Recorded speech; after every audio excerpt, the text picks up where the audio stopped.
Hey everyone, and welcome to your Motivation Monday.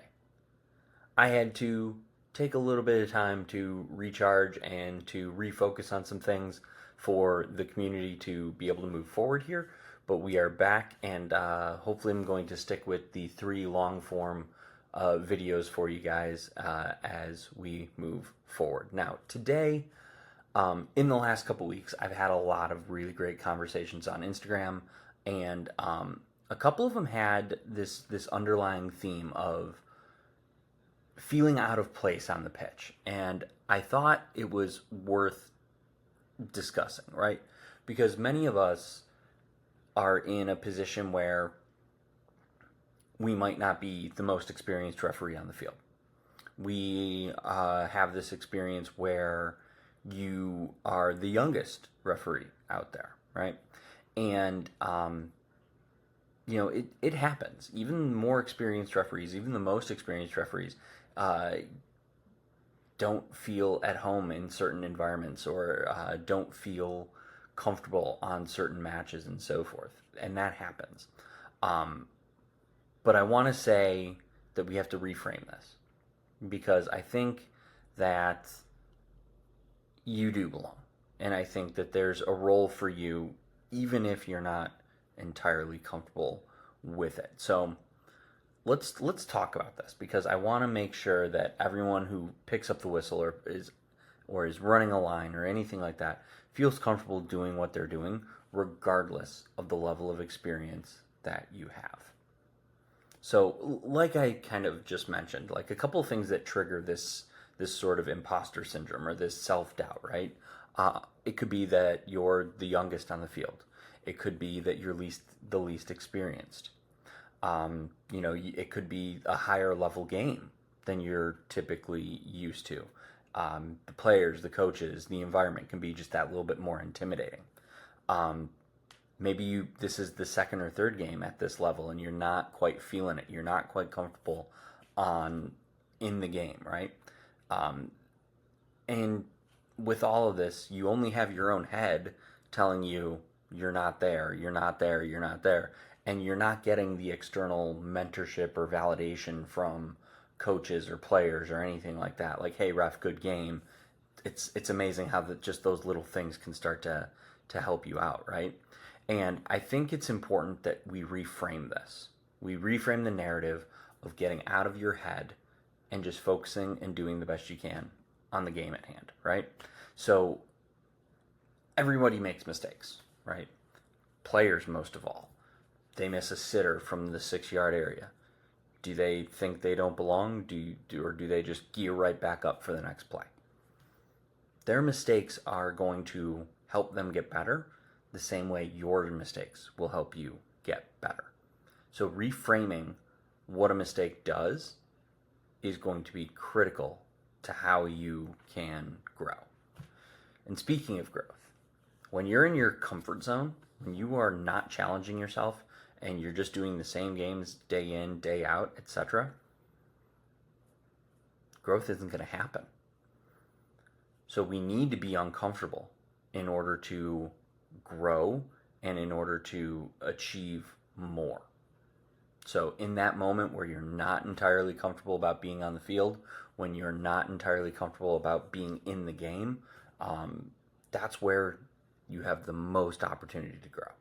And getting into that mindset of, hey, I've never been here before, I need to experience this and do the best I can, it's going to set you apart. The next part is probably going to be something that I've been told, I can't tell you how many times. Um, and in fact, I have a quick story that goes around with it. But you were assigned that game for a reason.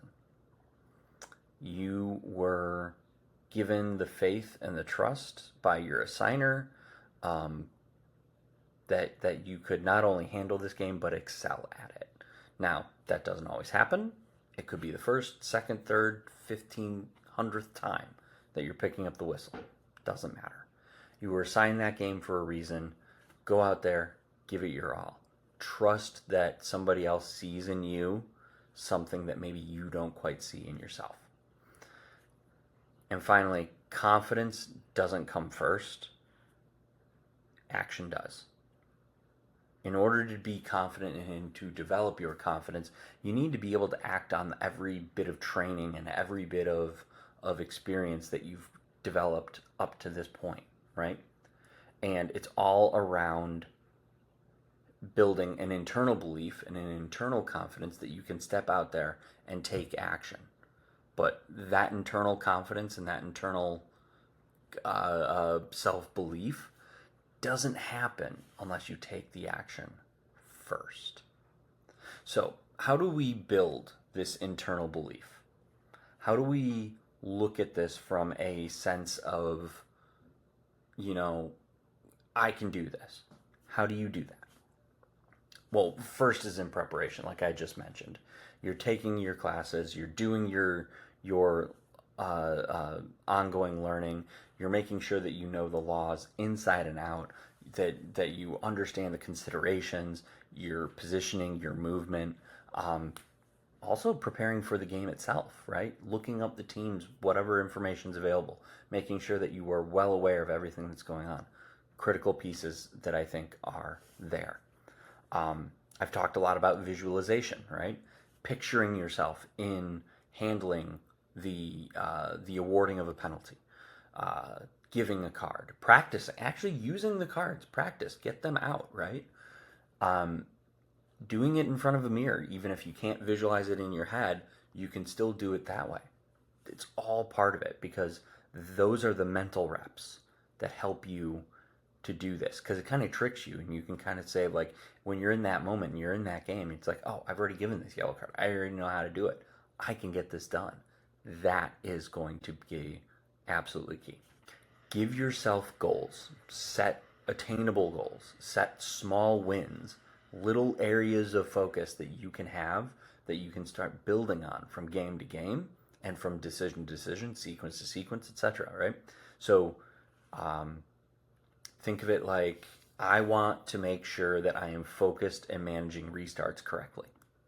That's a pretty small goal, but a critical one, right? I want to make sure that I'm communicating appropriately, being very careful, being very careful with what you say, but also being able to deliver it concisely, quickly, be able to get your point across, and that's it, right? These are obviously a couple of little examples, but something that you have in order to be able to build up and move forward. Simple, easy stuff. Build on them. Go to, and you keep building and you keep going. Right? And finally, track your progress. I'm a big fan of journaling or just getting your thoughts out in some way that you can kind of go back and listen, right? There's a lot of really great ways of doing that. I'm a big fan of just talking to my phone and taking a voice note and going back and listening to it later.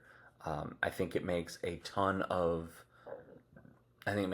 difference in terms of your ability to kind of track and self-police that growth that you have from there. So you don't have to be perfect to be on the pitch. You're not lucky to be there. You've earned everything there, right? And every referee you admire has felt something like you do right now. This is where I think it all starts to matter. And so I mentioned a story. So this had to have been about 5 years ago by now. I was just coming off of regionals, and I was starting to do adult leagues more consistently. And I had a very late kickoff, very far from home, and anything that could go wrong in this match, it went wrong. It was a Eastern European, just ethnically speaking, Eastern European team versus for lack of a better word, a British Isles team, a mixture of all of them, right? So two cultural kind of divides as to how this game was going to get played. On one line, I had the assigner as my AR1, and on the other line, I had a U.S. Youth Soccer national returner, which is, at least where we are, right? you get invited to regionals, and then from regionals you get selected to go to nationals, right? So not only was this person able to go to regionals, he got selected to go to nationals, and then he got selected again to go to nationals. So this is something that he's wildly experienced. And then there's me, the guy in the middle with a whistle. And I thought, how in the heck did I get here? Right? And I went through every phase of what we just talked about. I went through I'm the least experienced guy on the field. I have anything and everything going wrong. I kid you not, I'm not a tall guy. I'm about 5'7", and I had a player who was, I mean, he had to have been close to 7 feet tall, and I had to give him a caution. Visualize that one. That was a lot of fun. There was a lot of just physical play. There was a lot to control. There's a lot to manage. And after the game, I had, and this was after the first half was delayed because the lights turned off. I had, I think, 8 yellow cards and 1 send-off. And the send-off happened directly in front of AR1 during a mass con, and it was all me. He did not provide any sort of input on it. He didn't see it. I did. That was the one. And after that game, there was another assigner there watching. I had my assigner, the other the national referee, and he looked at me, and all he said was, I guess I can give you anything now. And that floored me.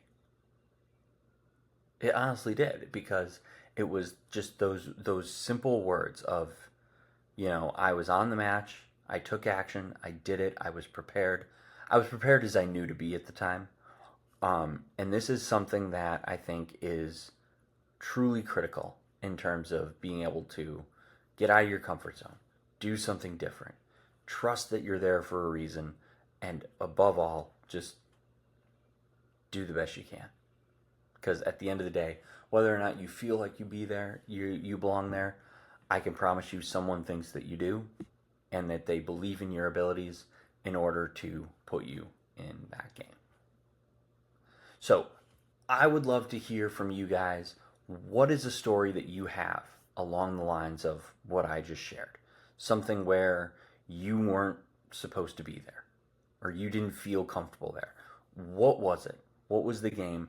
How is this something that we can get past and get beyond? So when we talk about younger referees, right, who are just getting started and just wanting to get going, what are the things that we need to be doing to help them along, to build this self-confidence, to stay on the pitch in order to keep refereeing, in order to get better, in order to go to regionals and nationals and all these others, right? What are the things that we can do? Because that's truly going to make the difference to address the referee shortage that's going on right now, and it's also going to be all the difference for our own personal journeys in order to continue developing and being better as referees. Feel free, drop a comment down below. Let me know your experiences. Let me know how you guys flipped it around in your head and you got away from this sense of, I don't belong here, and turned it into, I do belong here. I am a successful referee, and I'm going to keep on coming back, and I'm going to keep on doing this as long as I can.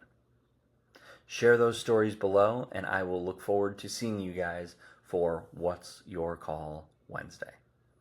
Till then, have a great week, guys.